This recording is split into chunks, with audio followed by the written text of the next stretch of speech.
Well, more than 100,000 people are going without reliable drinking water indefinitely in Mississippi's largest city. The water crisis in Jackson has just devastated residents there. And since the governor has declared a state of emergency, the National Guard has now been activated to come and help. And it's not just clean drinking water that Jackson needs. The mayor there is now saying fixing the water system could cost billions of dollars. ABC News Trevor Ault is in Jackson with the latest.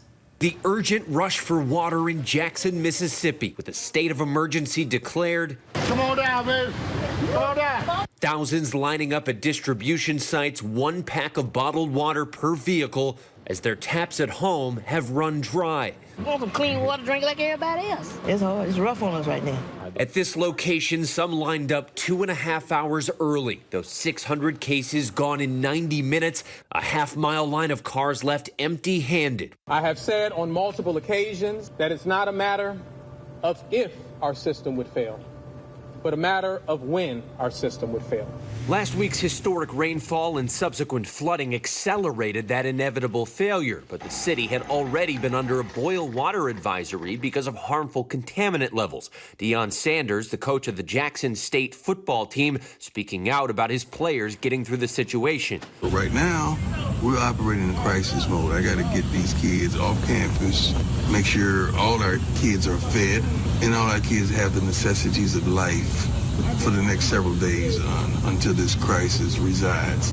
The city went without water for a month last year, and a 2020 EPA report found multiple issues, including failure to replace lead pipes, faulty equipment, and a lack of trained staff. We feel like we've been going it alone for the better part of 2 years.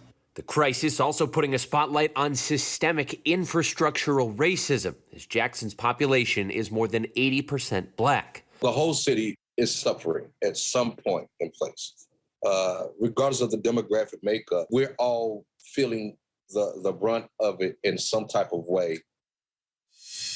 They sure are. Trevor Ault joining me now from a water distribution site there at a Walmart in Jackson. So, Trevor, yesterday, we saw you alongside that massive line of cars waiting to receive packs of bottled water. What are supplies like today? How's it going there where you are now? And, do crews have enough to keep distributing to all the residents? Well, Kira, it's very similar to what we saw. I will say that definitely with that extra added day, we're starting to see a lot of these agencies that have more water to give away, but the demand has not shrunk at all here. So look at the line. All these people are receiving this free bottled water. We're in the parking lot of a Walmart here, and this line snakes through the entirety of it. It wraps around several times just to make its way through. And here's the thing.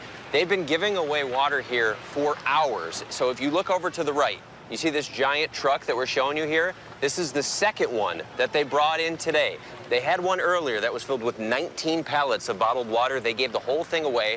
All the people waited in line for another hour, and this is the second truck that is continuing here. Now, this was organized by the Salvation Army. I've got Major Ethan Frizzell, the Public Information Officer, with us. Ethan, thank you. Appreciate your time. This is an enormous effort. What did it take to put this together, and how are you feeling just watching it here? Thankfully, there are those who support the Salvation Army that allow us to regularly be ready for disasters. With this event, we were able to use water that we had on hand and call in more water from the region so that we have 1 truckload of water coming in every day until the city and the state are able to meet the needs of our community. And this is the second truck for today, just for this giveaway, right? It is the second truck, and we have word that we may be able to get 1 or 2 more trucks in today. As you've seen, the line is just too long. Right. People are nervous and they're hurting for water, and so we want to meet them with compassion and commitment that we will get through this together. You got any idea how many bottles of water this is? We have one organization, Fastenal, is sending us 36,000 bottles, right? So it's just a massive amount of water.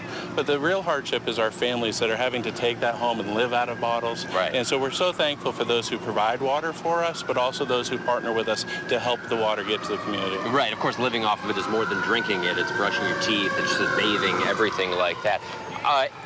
I know that your organization is treating this like it is a disaster, That's right? true. So the equivalent of a hurricane or something like that? That's that level of catastrophe, basically? Absolutely. So when you look at the city of Jackson, a population of roughly 100,000, and you have lines like this, that's a lot of people and a lot of water that's needed.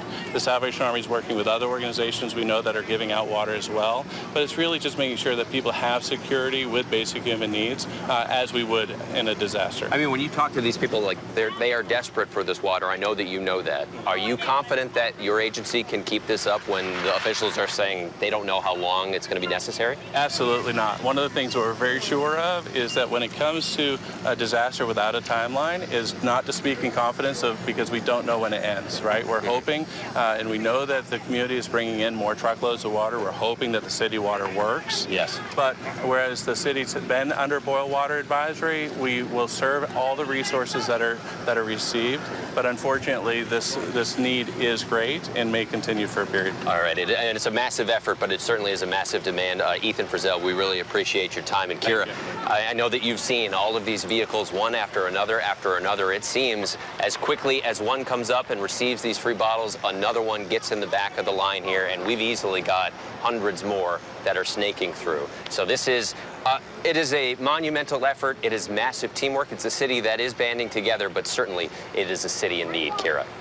Yeah, and ABB out to everybody. Donate to the Salvation Army. It's an amazing organization, and they do. They help, and they get the things there.